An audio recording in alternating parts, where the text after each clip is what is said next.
So I just got out of the theater seeing Godzilla vs. Kong, and I'm gonna give my thoughts on it right now.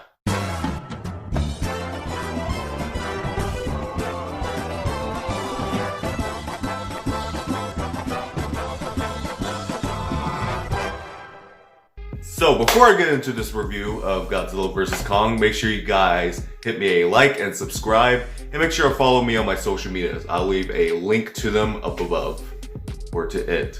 May only leave one link.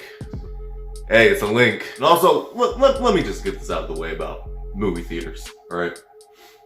This is gonna be a little bit rant. I will leave a time skip if you guys just want to see me do, like, just straight up review. It's right here. You guys can skip to this if you want to. But this is my little rant. Alright, I love the movie theaters, and this is the perfect movie to see in theaters. But my goodness, look, I know I don't have kids personally, and you know, sometimes, you know, in the future, if I do have kids, you know, I would want to go to the movies with them. I'm not taking them to a PG-13 flick. Like, so I was sitting in Godzilla vs. Kong, watching it on this gloriously big screen. It was all quiet, everything was awesome, until these doggone kids were talking for, like, the entire movie.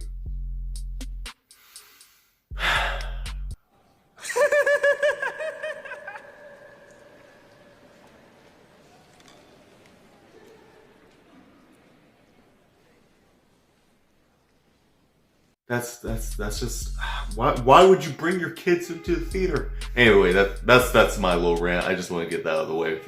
It's fun, ranting fun. But anyways, here's the actual review.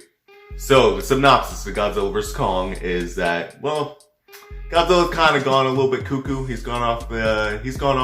He's destroying facilities all over the place in the world. Because the evil organization is designing something that I can't spoil, because it's a non-spoiler review. And so basically the humans try to transport Kong into something called the Hollow Earth, which I cannot talk about because that would be spoilers. These two clash and they fight a lot. And that's pretty much the plot to Godzilla vs. Kong. Alright, look, I'm gonna keep it real with y'all. This is not the type of movie that you would expect a complex story or characters. This is just a fun popcorn flick. But there's nothing wrong with that. This is actually the MonsterVerse film that I actually wanted for a while. Because most of them was just Godzilla showing up, but then it was interrupted by human characters. Kong Skull Island being an exception, because that one had a lot of Kong action. But we also spent a lot of time with the humans, and they got a little bit annoying after a while. This one has a perfect balance of both.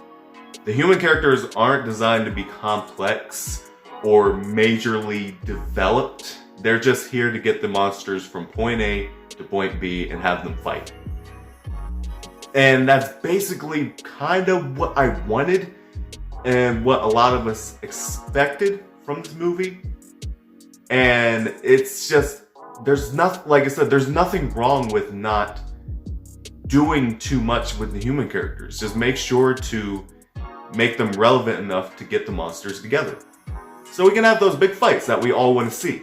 And I'm gonna be quite honest, none of them were actually annoying in this movie. Because in King of the Monsters, even though I personally thought it was fine, because it's just a fan service Godzilla movie, they did get really annoying after a while. And they told a lot of bad jokes and things that just did not land well, to say the least. This movie really didn't have any of that. They were very charismatic, but they moved the plot along and moved the story along to get to these big monster fights that we all wanted to see. And it was just a fun time all the way through. Now, let me talk about this. The visual effects may actually win an award. The fights was just amazing. They were so well choreographed. There were things the characters did that was just so fun and so creative. The visual effects on them they looked real. And that's kind of scary to think about, but they looked so real. And it's honestly a really fun ride all the way through. Now, if you're going in expecting complex characters and great stories, get out of the theater. Run as far as you can, because you're not going to get that. This is a fun popcorn flick, and you're going to see two monsters fight each other, and it's really a good time. This is by far my favorite MonsterVerse film. And, you know, I mean, one complaint I keep on hearing is that, yeah, a lot of people kept on talking about the human characters.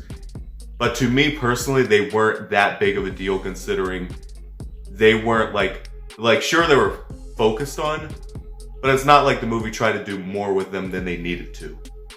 They just did what they needed to do with them to get the monsters from, like I said, to point A to point B, you know? So really, it's focused on Kong. Mostly. This is a Kong movie, surprisingly. It's Kong with Godzilla in it. It should be called Kong co-starring Godzilla. And then they fight. But honestly, I had a fun ride all the way through. And there's so much more I want to talk about, but I can't get into it in this video. I'm going to do a spoiler video. And I will talk all spoilers for that, and then get more into depth about what I think. But right now, I'm gonna say Godzilla vs. Kong is a great film. Fun ride all the way through. Don't be taking your kids into the theater. Don't make people like me suffer. And yeah, really, really, really good movie. So hopefully you guys liked the video. And if you guys liked the video, make sure to subscribe today to join the Isaiahization.